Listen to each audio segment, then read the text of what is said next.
ఈరోజు ప్రపంచవ్యాప్తంగా 138వ మేడే జరుపుకుంటా ఉన్నారు. అందులో భాగంగా ఈరోజు మాచర్ల పట్టణంలో కూడా ఈ మేడే జరుపుకోవటం చాలా సంతోషకరమైన పని.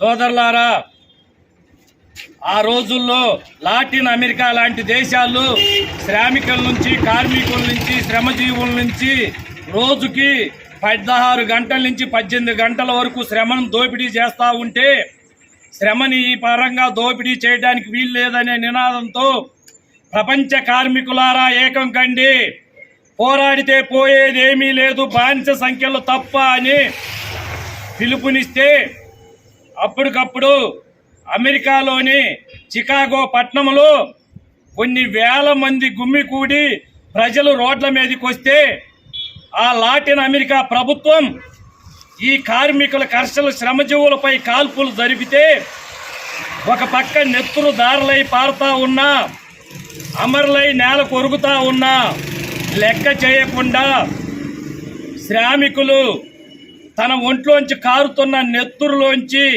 ఒక కార్మికుడు తన తెల్లటి సొక్కాని చించి ఆ రక్తంలో ముంచి దాన్ని పైకెత్తి ఈ రోజు నుంచి ఈ ఎర్ర జెండా నీడనే మేము బ్రతుకుతాము, ఈ ఎర్ర జెండాతోనే మా కార్మికుల హక్కులను కాపాడుకుంటాము అని చెప్పి రోజుకి 18 గంటలు మేము పని చేయలేము, కేవలం రోజులో 8 గంటలు మాత్రమే పనిచేస్తాము, 8 గంటలు విశ్రాంతి తీసుకుంటాము, మరో 8 గంటలు పడుకుంటాము అని చెప్పి 8 గంటల పని దినాన్ని సాధించుకున్న రోజే ఈ మేడే.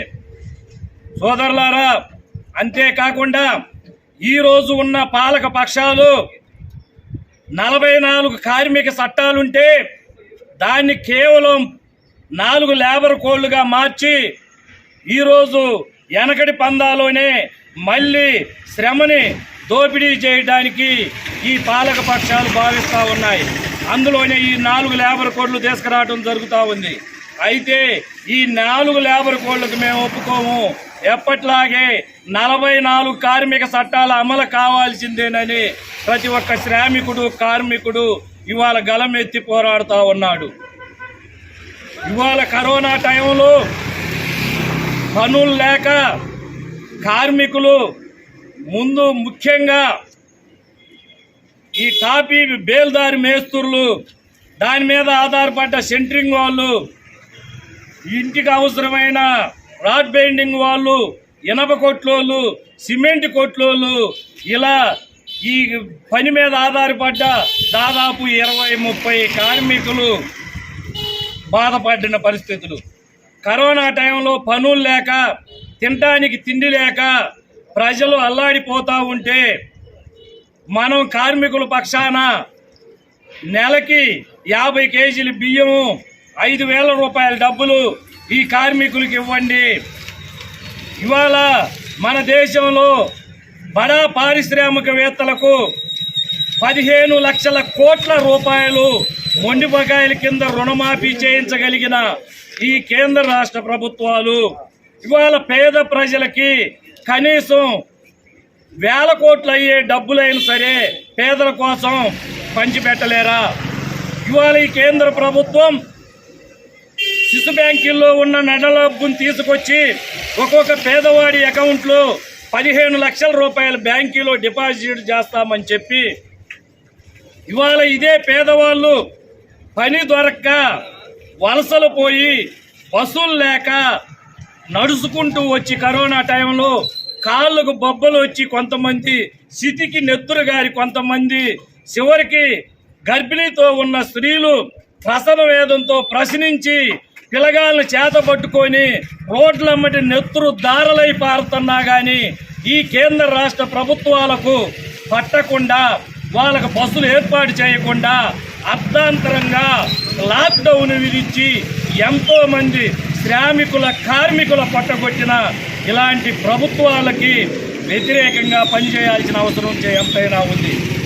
ఇవాళ కమ్యూనిస్టు పార్టీలు పుట్టిందే పేదవారి కోసం. ఈ సమాజంలో ఉన్న ప్రతి పేదవాడికి కూడు, గూడు, గుడ్డ అనే నినాదంతో జన్మించిన పార్టీయే మన భారత కమ్యూనిస్టు పార్టీ. ప్రతి పేదవాడికి తినడానికి తిండి, ఉండటానికి ఇల్లు, కట్టుకోవడానికి బట్ట ఉండాల.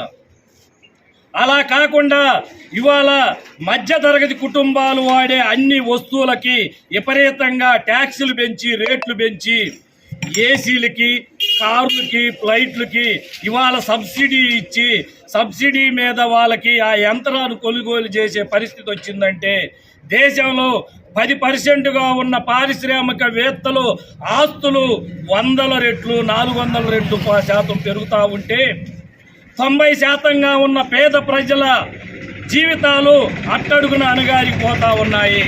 ఇవాళ దేశంలో 65% ఉన్న వ్యవసాయ రంగం 55% దిగజారిపోతా ఉంది.